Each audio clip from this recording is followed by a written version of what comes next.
close till I get up. Time is barely on our side. I don't wanna waste what's left. The storms we chase are leading us, and love is all we'll ever trust. Yeah, no, I don't wanna waste what's left. Salve galera! Começando mais um vídeo neste maravilhoso canal Diário de Rolê. Segunda-feira, começando mais uma semana por aqui. E a gente no carro, Gabi indo trabalhar. Eu tô indo arrumar esse cabelo de louco que eu tô aqui, essa barba de maloqueiro, que eu já nem tenho barba, então quando cresce, cresce assim bonito, igual vocês estão vendo. E é isso aí, gente. Então já começando o vídeo, já deixa o seu like. Se você não for inscrito, já se inscreva no canal pra dar essa força pra gente. E é isso aí. Bora pra mais uma semana de vídeo. Partiu! Bora! É isso aí, galera. Tô aqui esperando pra contar. Sou próximo da fila.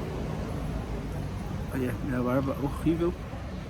Eu não tenho barba, ó, que elas não se comunicam. Esse pessoal daqui de baixo é brigado com esse pessoal de cima. Não fica esse espaço aqui no meio, ó. Feio. Esse é um ninho de rato. Todo falhado, todo lascado. Eu tenho bastante bigode, né? Todo moleque pobre, quando é criança, já nasce com aquele bigodão. Com 13 anos já tá com aquele bigode preto escuro aqui. Bigode eu tenho bastante, mas barba aqui, nada. E meu cabelo cresce a cada 2 semanas por aí, já tem que cortar, fica todo esquisito. Já não acerta o corte mais. Tá todo danado. E é isso aí. Tô aqui no lugar que eu sempre corto aqui, essa barbearia. Já mostrei pra vocês em outro vídeo. É bom, os caras cortam razoavelmente bem. E também nunca fica igual, então eu não sou muito apegado. Eu dou a ideia mais ou menos e do jeito que ele cortar tá bom. Assim fica. E é isso aí. Então a Gabi foi trabalhar agora. Vai trabalhar das 2 às 10. Então vamos ver o que a gente vai fazer durante o dia e eu vou mostrando pra vocês. Certo? Isso aí. Agora só apareça aqui com o cabelinho cortado. Ou melhor, só apareça aqui bonito. Então se não tiver mais vídeo, já sabe o porquê. Partiu. É isso aí, galera. Eu falei que só aparecia aqui bonito, então menti. Aí de cabelinho cortado, barbinha feita. Vai brincando. Sempre quando eu corto o cabelo, eu estranho muito. Não penteia legal, fica meio estranho, parece que tá meio torto. Minha cabeça é grande, é meio torta também, então não ajuda. E aí demora uns dias pra poder acostumar. Mas é isso, melhor do que tava com certeza. Minha barba é horrível, né? Como falei pra vocês e mostrei. Eu não tenho barba, né? Então o que cresce fica muito feio. E é isso, aproveitando um solzinho, tá um solzinho gostoso hoje. De novo, graças a Deus. Pra treinar. Vou treinar aqui na parte de cima agora. Colocar o treino em dia aí, começar a semana bem. Se você pula a segunda, você já pula a semana toda, né? Já desanima de ir a semana toda, de treinar a semana toda. Então, segunda-feira tem esse sabor especial aí de desafio, de superação, de aguentar, de começar, enfim, como você gosta de chamar aí. E é isso, gente. Então, bora começar o treino e mais tarde a gente volta. Bora. É isso aí, gente. Então, a Gabi acabou de chegar do trabalho. A gente já desceu com o shakeinho, já fizemos o último passeio dele aí. Estamos preparando para jantar já. E viemos gravar agora o restante do vídeo com vocês. E a gente recebeu de uma inscrita do canal esse comentário.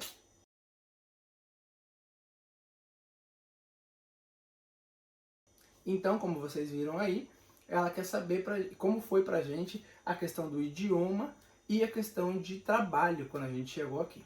Então a gente vai falar um pouco sobre isso. Começando a falar sobre o idioma. Vou falar por mim, depois o Aero fala a parte dele. Eu não falava nada de espanhol. Só que como eu já expliquei pra vocês, eu tenho família espanhola e tal. Então desde pequena eu escuto a minha avó falar em espanhol. Algumas frases, tal. Eu escuto a minha mãe falando por telefone com o pessoal da Espanha. A minha avó também falava por telefone. E até alguns termos, algumas gírias do dia a dia. Querendo ou não, alguma coisinha fica, né? Sim, algumas gírias do dia a dia, assim, a minha avó soltava, assim, no meio do português, então, não sei, eu acho que o cérebro meio inconscientemente Decora. fica decora. gravado, sim. Então, eu tive facilidade de entender. A pronúncia já é um pouquinho mais difícil pra mim, porque junta com a vergonha, né? É um mas, mix. Mas pra entender, pra mim sempre foi simples, assim, foi fácil. Então, antes de vir pra cá, a gente vinha pra cá em maio, o que eu tive de aula de espanhol, de janeiro a maio, com uma professora particular por WhatsApp, e ela me passava conteúdo tanto escrito quanto de pronúncia, de ortografia, de tudo. E foi um intensivão, né? Sim, e fazia todos os dias aula, me passava exercícios, e era bem legal porque ela passava práticas do dia a dia. Teve até um exercício que era você colocar o nome, pegar uma etiqueta e colocar o nome em todas as comidas que você tinha em casa, colocar o nome em espanhol, porque aí no dia a dia, quando você pegava aquele pacote de macarrão, tava escrito como era espanhol, açúcar. Então, coisas assim, bem dinâmicas que ela fazia, que iam ajudando na memória, né? E então isso me ajudou a chegar aqui com espanhol pelo menos básico, assim. Sim. Bem básico mesmo. E aí, como eu falei pra vocês, depois de um mês que a gente tava... Depois de um mês não, depois de 15, 20 dias que a gente tava aqui, eu consegui meu documento. Comecei a entregar currículo, no dia seguinte já me chamaram pra trabalhar de garçonete.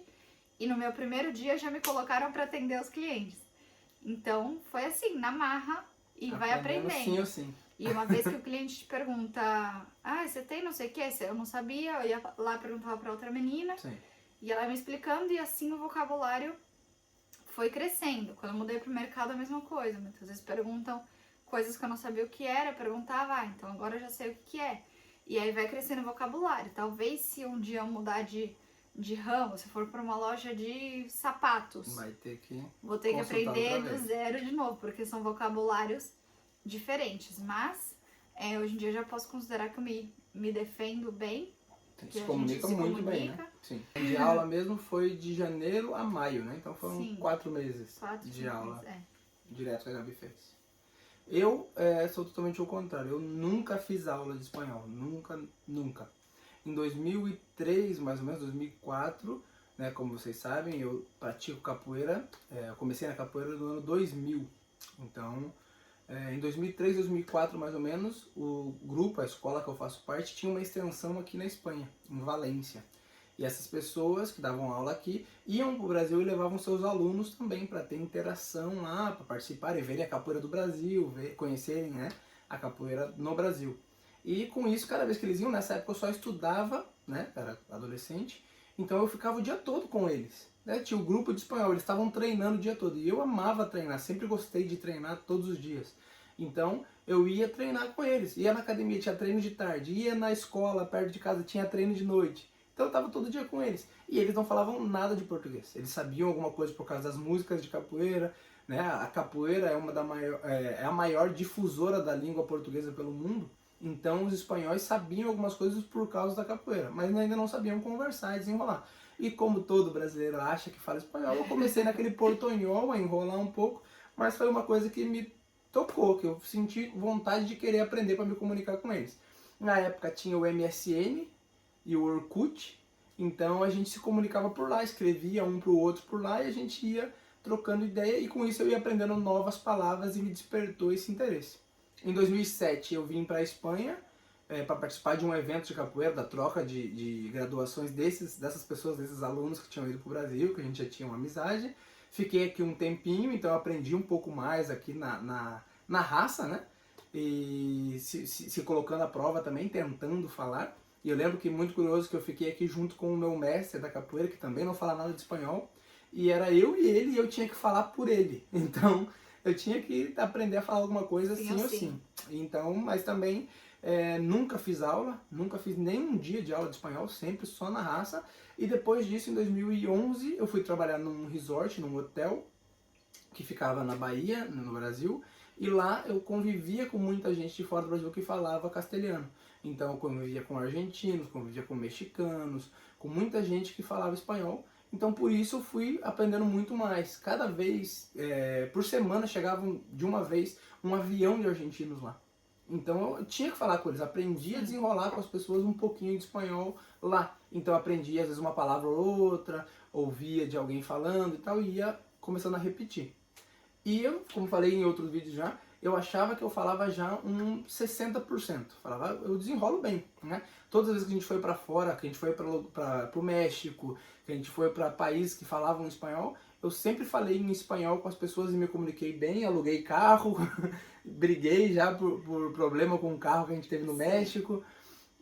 Enfim. Até mesmo nos Estados Unidos, Nos né? Estados Unidos, como Lá muita a gente segunda fala língua espanhol. dos Estados Unidos é o espanhol, então a gente se comunicava. Eu nunca precisei do inglês nos Estados Unidos. Isso a gente já foi algumas vezes para lá e eu nunca precisei, em várias cidades diferentes, em situações diferentes, sempre falei em espanhol.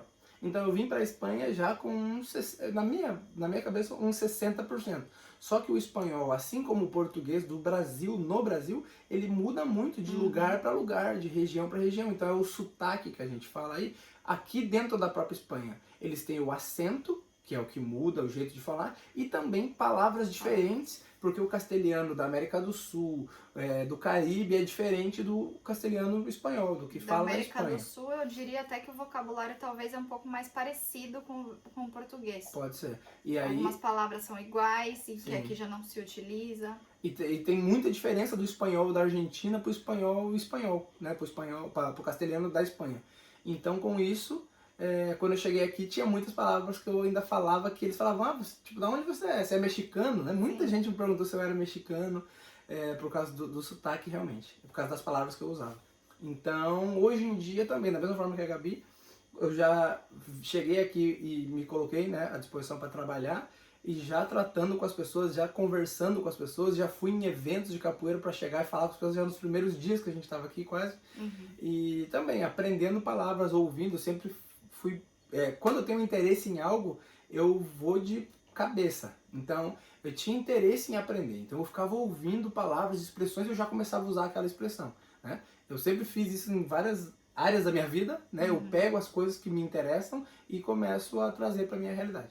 Então a questão do espanhol foi isso, e hoje em dia eu ainda acho que não falo fluente, estou longe de fluência, mas eu me comunico muito bem. Eu falo de tudo com qualquer pessoa, e diferente da Gabi, que é um pouco mais tímida e fala mais dentro do mundo dela, ali do trabalho, eu no meu trabalho eu comento sobre a minha vida com as pessoas. Tipo, eu conto uma história, eu conto uma piada, então eu me aventuro por outros lugares para trazer uma palavra que fale sobre infância. Eu quero saber como fala estilingue em espanhol, sabe? Tipo, eu vou lá longe. Então, gente, resumindo a questão do idioma, eu acho que se você tiver determinação, tiver força de vontade, você aprende. Não é tão difícil, não está tão distante do português, né? Uma língua latina, mas depende da sua determinação. Nós somos exemplos claros disso. Eu nunca fiz aula e a Gabi fez 3, 4 meses de aula para vir para cá. Então, eu acho que se você mergulhar a fundo, se você tiver vontade, você aprende. É importante também não ter vergonha, mas não vergonha, eu falando de vergonha, né? Mas vergonha, por exemplo, de perguntar. De perguntar, eu nunca tive vergonha, eu nunca hesitei em perguntar nada. Sim. Então eu não tinha problema em perguntar, isso como você chama? Como ligo isso? Sim. Então, tem coisas que... Olha, deu até uma palhinha pra nós aí. Então eu não... sempre perguntei. Então, você perguntando pra pessoa, sempre vai ter alguém que te acolhe. Aqui nessa região específica, as pessoas são muito amáveis, são Sim. muito abertas, então eles vão te ensinar, vão te ajudar. E a gente teve muita sorte com isso também. Sim. E o segundo ponto que a gente vai falar foi como a gente conseguiu arrumar trabalho, como foi esse processo. Então, eu vou começar falando do Brasil. Eu tenho faculdade de pedagogia e de gastronomia. Já trabalhei na área de pedagogia, fiz estágio em escolas, tal, com crianças pequenas e com 4º ano também. E na área de gastronomia já trabalhei em uma chocolateria. E agora, por último, eu estava trabalhando com meu pai, que também trabalha com chocolates. Então, essas eram as duas coisas que eu tinha experiência no Brasil. Mas quando a gente se dispôs a vir pra cá, a gente tinha muito certo na cabeça que a gente ia trabalhar do que fosse. Desde que a gente pudesse levar uma vida com mais qualidade, uma vida mais tranquila. Então a gente não tem vergonha, se precisasse chegar aqui e limpar a banheira, a gente não era da boca pra fora, a gente estava 100% decidido e disposto que a gente ia topar o que aparecesse. Então, logo depois que saiu o meu documento, eu imprimi vários currículos, né? Eu já trouxe do Brasil, minha professora já tinha me ajudado a escrevê-lo em espanhol. Então, eu já saí distribuindo. Como era maio, tava quase começando o verão, uma época que a galera contrata bastante. Sim. Então, eu fui deixando em tudo que era restaurante, loja e tal. E no dia seguinte, eu entreguei no restaurante que ainda tinha uma brasileira lá de garçonete. E no dia seguinte, eles precisavam de alguém, ela lembrou de mim, falou, uma menina brasileira e tal. Me ligou e aí no dia seguinte eu já comecei e fiquei lá 6 meses de garçonete. Aí eu já tava um pouco cansada da rotina, né? Sim. Porque é muita pressão e eu sou uma pessoa muito, Paz muito e de amor. boa. Quando eu tenho que fazer as coisas com muita pressa, eu fico nervosa. Então, eu tava buscando outra coisa. Comecei de novo através de aplicativos, a entregar currículo em alguns lugares já. Aí com um pouco mais de seletividade, alguma coisa que eu gostaria mais de trabalhar, uma cafeteria, uma coisa mais tranquilinha. E aí o meu chefe me chamou para trabalhar na padaria, que ele tinha em Benalmádena, aqui perto de casa. Sim. Então eu comecei a trabalhar ali, aí começou a pandemia, ele me mandou pro mercado que ele tinha também. E assim foi. Agora eu sou uma pecinha de xadrez que ele me coloca onde faz falta, mas pra mim também é maravilhoso, porque eu tenho experiência em muito mais coisas agora pra contar. Sim. E é bom pra tudo, pra aprender a falar, pra pôr experiência. No mercado também é bom porque eu tenho experiência em tudo. Não pode postar no caixa, postar na padaria, postar Sim. E o salário onde é bom. seja, o salário é bom. Sim. E é uma coisa estável, né? É uma coisa que não, com a quarentena, com a pandemia, não fechou, porque é essencial. Então deu uma garantia pra Gabi pra gente, né? Sim. De ter trabalho sempre. Então hoje em dia eu tô realizada com o que eu faço. Não tenho isso de, fiz 2 faculdades e estou trabalhando de caixa de supermercado. Eu não tenho vergonha nenhuma. É um trabalho muito digno, tranquilo. E proporciona aquilo que talvez se você trabalhasse em outra área você não teria. Sim. Que é tranquilidade, é tempo pra fazer suas coisas, qualidade de vida. Coisas que talvez essas 2 faculdades no Brasil não te davam. Sim. Como você tem aqui, né? E do restante também tudo muito bom. O pessoal lá é muito agradável, a gente tem uma amizade legal, o chefe gosta bastante de mim, valoriza o meu trabalho, então, feliz. É isso aí. Então, eu também no Brasil, eu sempre trabalhei com capoeira, né? Sempre dei aula de capoeira, bastante tempo dou aula de capoeira, é uma das coisas que eu gosto muito de fazer, então sempre estive envolvido com isso como segunda opção, como um trabalho, né? Não segunda opção, mas como, não uma atividade direta, primeira, mas sempre tive essa atividade junto, paralelo com o outro trabalho. E eu trabalhava como agente de viagens, né? Eu trabalhei na Latam, na agência da Latam Travel, Latam Viagens, que depois acabou virando Latam, por 8 anos, como agente de viagens, agente de vendas diretas, né? E quando a gente veio para a Espanha, a gente veio, como a Gabi falou, disposto a fazer qualquer coisa e já pensávamos em coisas que a gente gostaria de trabalhar, né? E uma das coisas, sem nenhuma demagogia, sem nenhum papo furado, uma das coisas que eu via e que é fácil de você arrumar emprego, e é uma coisa que encaixaria com o meu perfil, seria realmente a parte de garçom. Que aqui eles valorizam como uma profissão realmente, né? Isso que a Gabi falou sobre o trabalho dela, né? São algumas profissões que às vezes no Brasil a gente vê como um subemprego, né? Como Sim. um emprego, né? Trabalha ali, não é uma coisa legal. Aqui não, aqui é uma profissão tão digna e tão bacana quanto a outra, quanto qualquer outra. Porque te dá um valor, te dá uma qualidade de vida que às vezes comparando com o Brasil você não teria isso trabalhando, você teria que trabalhar, sei lá, numa empresa muito boa ou ter uma faculdade, Sim. ou ter uma... Talvez por isso, né, que no Brasil são considerados subempregos, porque normalmente essas profissões ganham realmente menos. Então, talvez por isso. Aqui não, aqui é igual, né? Não vamos Claro, dizer que não existe tem cargos de empresas top. Eu vou dizer que um médico vai ganhar a mesma coisa que quem trabalha no Não. mercado, pelo contrário. Mas quem ganha no mercado consegue viver pelo custo de vida, pela qualidade de vida, muito bem.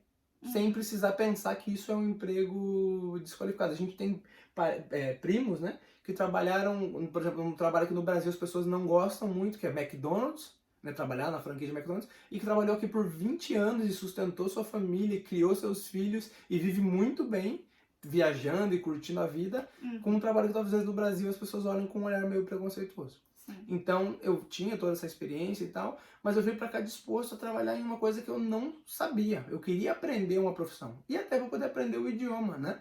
É uma coisa eu trabalhar numa agência de viagens, trabalhando com viagens, com pacotes, remarcando voos, coisas no meu idioma. Resolvendo problemas que são inúmeros numa profissão como essa, que envolve muito dinheiro. Às vezes eu estava lidando com o sonho das pessoas. Estava lidando com uma viagem de 100 mil reais. Então eu tinha que ter toda uma atenção, tinha que ter todo um cuidado. E isso é uma coisa no seu idioma, e isso é outra coisa em outro idioma, Sim. né? Então a gente veio pra cá justamente pensando nisso. E aí eu já tinha na cabeça esse pensamento sobre trabalhar como garçom, porque eu sabia como a gente mora num lugar, que aqui é um lugar de praia, que tem muita oportunidade de trabalho com isso, a gente ia chegar próximo do verão, então foi uma área que eu apostei, né? E também porque você se comunica muito bem, E né? porque eu gosto Pra disso, como essa vocês veem, profissão é gente, eu importante. falo muito, eu sou muito tagarela, eu falo muito. Então eu gosto disso, de me comunicar com as pessoas, eu gosto de vender. Eu gosto de estar ali e fazer a pessoa entrar na minha, sabe? Entrar na minha onda. Então eu vou ali e sugiro as coisas, e a pessoa vem e trato ela bem, eu gosto disso. Então eu vejo o cliente voltar às vezes e perguntar por mim, ver o cliente passar por ali só para me dar um oi. Isso eu gosto. Então é uma relação que eu sabia que com esse trabalho eu teria, e foi uma das coisas que eu quis fazer. Então, até por não dominar 100% o idioma, até por não ter experiência nenhuma aqui, né, eu queria ter isso. E depois que eu entrei, eu gostei muito. Então, quando a gente chegou, o documento da Gabi demorou aí 1 mês, 20 dias para sair. Depois do dela, o meu demorou mais 1 mês e meio, mais ou menos 2 meses para sair. Então, a gente chegou em maio, eu peguei meu documento em julho. E aí, quando eu peguei meu documento, eu também levei num restaurante que a gente já tinha ido até comer, que era próximo de casa, em Torremolinos. E no mesmo dia a menina me chamou. E falou, vamos fechar e tal, pra você trabalhar com a gente. E trabalhei lá por 1 mês, né? Nesse primeiro restaurante. Depois disso, eu machuquei o pé, que vocês já viram aí também no vídeo, fiquei 2 meses aí com engessado. E aí depois disso eu voltei outra vez a colocar currículo e tal, mandar currículo, e arrumei trabalho nesse restaurante que eu tô hoje. Isso em outubro de 2019. E depois disso veio a pandemia e tal, e eu continuo nesse mesmo restaurante até hoje, né? Então a gente ainda não teve muita sorte, que a gente veio justo quando começou, logo depois começou a pandemia, né? Meses depois já começou essa loucura toda que a gente está vivendo, mas a gente se encontrou em trabalhos que a gente realmente gostou, não tivemos tanta dificuldade em conseguir, né? Não. E principalmente trabalhar no que você gosta, né? Você pode trabalhar na Microsoft, se você não estiver feliz, não vai fazer sentido nenhum para você, né? A gente realmente trabalha e quer trabalhar no que a gente gosta, né? Ganhar bem também, claro, né? Ganhar pra gente poder curtir, fazer o nosso churrasco e papar, enfim. E é isso, gente. Só um detalhe, uma coisa que eu queria só deixar registrado no vídeo, né? Se cuidem, gente. Se cuidem. Esse momento que a gente está vivendo aí de pandemia, essa loucura que a gente está passando em todo lugar do mundo e no Brasil ainda mais. Hoje, infelizmente, a gente teve a notícia que minha avó, Dona Luísa, mãe do meu pai, veio a falecer de corona, né? E é muito triste a gente estar longe, né, da família, a gente estar distante nesses momentos complicados. Então é isso, gente. O vírus não é brincadeira, essa doença, loucura toda não é brincadeira. Então se cuidem, cuidem dos seus. Se você tiver condições, tiver como, não saia de casa. Se tiver que sair de casa, use máscara, use álcool em gel, tente se manter longe das pessoas, porque infelizmente essa situação tá aí e tá complicada de enfrentar e tá afetando diretamente as pessoas, né, e as famílias, e a gente tem que pedir a Deus aí força para enfrentar, para poder aguentar, né, essa situação complicada que a gente está vivendo. E tentar se isolar mesmo, né, porque muitas vezes a gente tem a falsa ilusão, não, mas é só minha família. Mas já parou pra pensar que só sua família pode ser alguém que vai te trazer o vírus, pode ser você que vai levar o vírus pra alguém que é só da sua família? Exatamente. Que é alguém muito importante pra você? Então, evitar ao máximo. Não brincar, né? Não, levar a sério mesmo. Não se reunir mesmo. Se é um difícil, aniversário, mas... passa por vídeo. Quando Sim. passar tudo isso, comemora, faz a festa que quiser. Mas vale a pena se proteger. Não é fácil, mas a gente também tem que tentar entender que às vezes a vontade de Deus é diferente da nossa, né? E a gente tem que entender que ela tá no lugar, essas pessoas, né, estão num lugar muito melhor do que a gente. Difícil tá pra gente que ficou, né? Sim. Quem ficou é quem tá complicado, tem que se cuidar, gente. Então é isso, gente. Muito legal. Obrigado aí pra inscrita que deixou esse comentário aí pra gente, pedindo pra gente gravar sobre isso. Muito legal a sugestão. E é isso que a gente pede pra vocês. Comentem, deem ideias pra gente ter essa interação que é muito legal. Isso ajuda a gente a fazer os vídeos, a ter mais conteúdo, Pra ir né? atrás também desse conteúdo, é muito bacana. Então, muito obrigado aí pra inscrita, que sirva de motivação para outras pessoas que têm, às vezes, alguma curiosidade, também manda aqui pra gente estar trazendo e comentando com vocês coisas sobre a gente, coisas sobre a Espanha, sobre Málaga, enfim. E é isso, pessoal. Então, se vocês puderem, deixem o like. É importantíssimo deixar o like. Então, se você não deixou no começo, já deixa agora. Inscreva-se no canal se você ainda não for inscrito para dar essa força pra gente. E ativa o sininho de notificações. É isso aí, para receber a notificação de cada vez que a gente subir um vídeo. Os vídeos são diários, né? Então, esteja aí sempre acompanhando com a gente, certo? É isso aí, galera. Vamos Então, ficando por aqui. Tamo junto. Amanhã a gente volta com mais um vídeo e Valeu. valeu!